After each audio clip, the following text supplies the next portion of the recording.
샬롬, 복된 월요일입니다.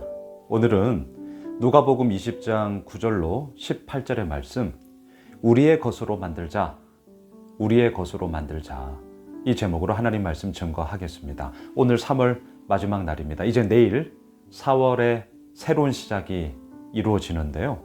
바라기는 주님께서 이루어 나아가심 100% 오르신 하나님의 그 이끄심과 은혜가 우리 가운데 풍성히 넘칠 줄 믿습니다. 오늘 말씀은 비유의 말씀이에요. 포도원 주인이 있어요. 먼 나라로 갔습니다. 그리고 종들에게 그 포도원을 맡겼거든요. 그리고 얼마의 시간이 지나서 그 포도원의 소출을 이 주인이 얻고자 이제 대신하여 대리인을 보내요. 그런데 이 종들이 어떻게 하는 줄 아세요?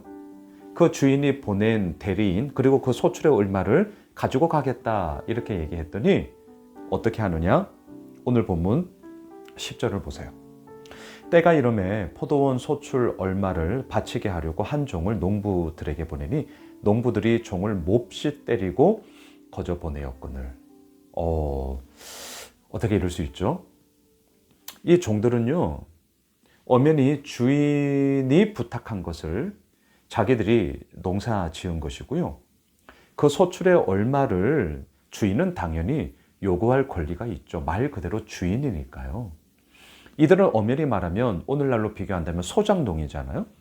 그러니까 자기들의 땀 흘림에 대한 대가도 물론 가지게 되겠지만 소작농이기 때문에 그 얼마를 그 원래 주인이었던 주인에게 돌려드려야 한단 말이죠. 그런데 이 종들은 그렇게 하지 않았습니다. 대리인으로 보낸 종을 몹시 때리고 그냥 보내버렸어요. 자, 11절. 다시 다른 종을 보내니 그도 몹시 때리고 능욕하고 거저 보내었거늘. 자, 잘 보세요. 지금 두 번째 대리인을 보냈는데 이제 이 대리인에 대해서는 좀 더 심하게 대하고 있어요. 10절 마지막에서는 몹시 때리고 거저 보냈잖아요. 11절 마지막에는 몹시 때리고 능욕하고 거저 보내었어요. 자, 점점 정도가 심해지고 있습니다. 왜 이렇게 하는 것일까요? 그 주인에게 반항하는 거죠. 보내지 말라는 겁니다. 오늘 말씀의 제목, 우리 거라는 거예요. 다시요. 우리 거라는 거예요. 고로 주인 당신이 대리인 보내봤자 이렇게 당하게 될 거다. 지금 이 얘기거든요. 자, 12절. 다시 세 번째 종을 보내니 이 종도 상하게 하고 내쫓은지라. 막 나가는 거죠. 정말 이들은 막 나가고 있습니다. 소작농이에요. 당연히 그 주인에게 소출의 일부를 드려야 돼요. 맡겨진 것을 그냥 한 것뿐이거든요. 그런데 이들은 대리인을 이렇게 무참하게 능욕하고 쫓아보내고 상하게 하고 내쫓아 버렸습니다. 자, 우리가 주인이라면 어떻게 하시겠어요? 우리가 주인이라면 어떻게 하시겠어요? 저 같으면요, 완전히 그냥 제가 직접 그리고 여러 많은 힘센 종들을 데리고 그냥 갈 거예요. 그리고 누가 이랬어? 이제 막 잡아서 그냥 더 큰 징벌로 좀 센 말 할게요. 그냥 짓밟아 버릴 것 같습니다. 왜요? 괘씸하니까. 왜요? 이건 해도 너무하니까. 정말 이건 아니잖아요. 선을 완전히 넘어버렸잖아요. 근데 자, 이 주인이 이런 상황 가운데서 어떻게 하냐? 오늘 13절입니다. 포도원 주인이 이르되 어찌할까? 자, 이제 고민하고 있어요. 어찌할까? 내 사랑하는 아들을 보내리니 그들이 혹 그는 존대하리라 하였더니 정말 이 포도인 주인 진짜 이래도 되는 거예요? 말이 안 나오네요. 이제 이래도 되는 거예요? 지금 이 종들은 무려 3번이나 대리인을 보냈는데 이들의 반응은 점점 더 심해졌거든요. 그런데 그런 사람들에게 이제는 나의 사랑하는 아들을 보내겠다? 이건 너무나 잘못된 오판 아닐까요? 물론 이 비유의 말씀이 뭘 의미하는지 우리는 지금 다 알고 있죠. 하지만 정말 이 포도원 주인으로서 우리가 포도원 주인이라면 이렇게 하시겠냐고요. 저는 이렇게 안 해요. 더 힘센, 앞서도 말씀드렸어요. 더 힘센 종들을 데리고 오요. 정말 이렇게 하고 있는 종들을 그냥 밟아버릴 거예요. 징계할 거예요. 예, 합당한 징벌 아닙니까? 자기들 거 아니잖아요. 이거 뭐 내 거잖아요. 소장농이잖아요. 당연히 그 소출의 얼마를 보내야 되는 것 아닙니까? 이것에 대해서 반대를 한다? 그러면 안 되죠. 그런데 이 포도원 주인은 어쩌자고 자기의 사랑하는 아들을 보내는 걸까요? 어쩌자고? 뭔가 좀 위험해요. 자, 14절. 농부들이 그를 보고 서로 의논하여 이르되 이는 상속자니 죽이고 그 유산을 우리의 것으로 만들자 하고. 진짜 가관입니다. 이 종들은 못돼도 너무 못됐어요. 이제 어떻게 해요? 그 아들을 죽이자. 그리고 이제는 이 포도원을 우리의 것으로 만들자. 이 포도원을 우리의 것으로 만들자. 자, 15절. 포도원 밖에 내쫓아 죽였느니라. 그런즉 포도원 주인이 이 사람들을 어떻게 하겠느냐. 어떻게 할까요? 16절.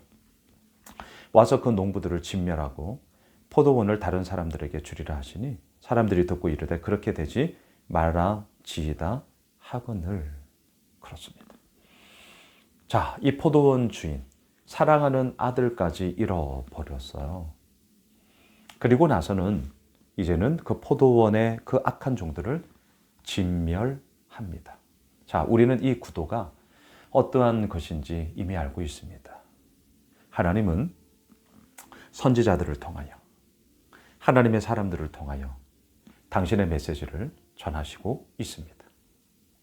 그것도 모자라 당신의 사랑하는 아들 예수 그리스도를 보내셨습니다. 하지만 사람들은 그 예수를 그리스도로 받지, 인정하지 않았습니다. 그리고 더 나아가 그 아들 예수 그리스도를 십자가에 못 박아 죽였습니다. 하나님이 어떻게 하실까요? 여러분, 하나님은 사랑의 하나님이셔요. 하지만 공의의 하나님이시기도 합니다. 자, 우리가 분명히 해야 할 사실이 있습니다. 다시 오시는 예수님은 이 땅 가운데 재림주요 심판자로 오심을 아셔야 합니다. 하나님의 최종 심판이 있어요. 그 심판의 기준점은 무엇일까요? 예수를 그리스도로 영접했느냐? 그러하지 않았느냐? 예, 이것이죠. 우리에게 심판이 있어요. 심판이 있다고요. 예수를 믿지 않는 자들을 향한 하나님의 엄중한 심판이 있습니다. 그 농부들을 진멸하고, 하나님의 진멸의 이야기가 있단 말입니다.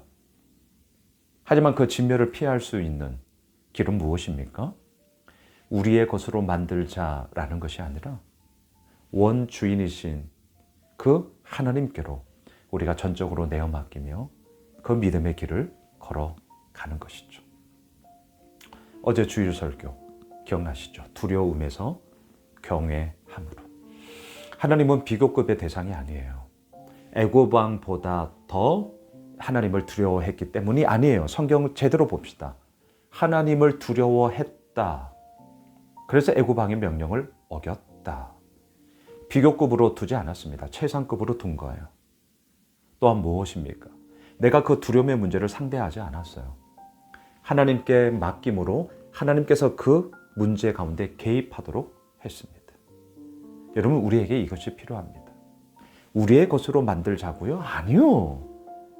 되는 게 아닙니다. 우리의 것으로 만들 이유가 없어요. 이것은 하나님의 것이죠. 그 주인의 것이란 말이에요. 이렇게 한다고 되는 게 아니죠. 탐욕의 이야기, 우리의 욕망의 이야기로 이 부분들을 이루어 나갈 수 없습니다. 바라기는 오늘 3월의 마지막 날, 그리고 내일 화요일부터 새로운 4월이 시작되었습니다. 우리의 것으로 만들자, 아니요. 하나님의 것으로, 하나님의 이끄심 가운데 우리가 전적으로 내어 맡기는 삶. 그리함으로 아버지께서 이루어 나가심이 얼마나 분명한가를 우리 모두 맛보아 알게 되는 그런 복된 한 주간이 되길 주님의 이름으로 축복합니다. 기도하겠습니다. 주님, 그렇습니다. 우리의 것으로 만들자, 우리의 것으로 만들자. 아니요. 이렇게 한다고 되는 게 아니죠. 하나님께 전적으로 맡기고 하나님의 말씀하심 가운데 우리들이 그 가운데 순종함으로 나아가겠습니다. 주님, 3월의 마지막 한 날 또 내일부터 시작되는 4월의 새로운 한 달이 하나님의 은혜 가운데 풍성함을 누리게 되는 주의 복된 은혜 더하여 주십시오. 예수님의 이름으로 기도드리옵나이다. 아멘.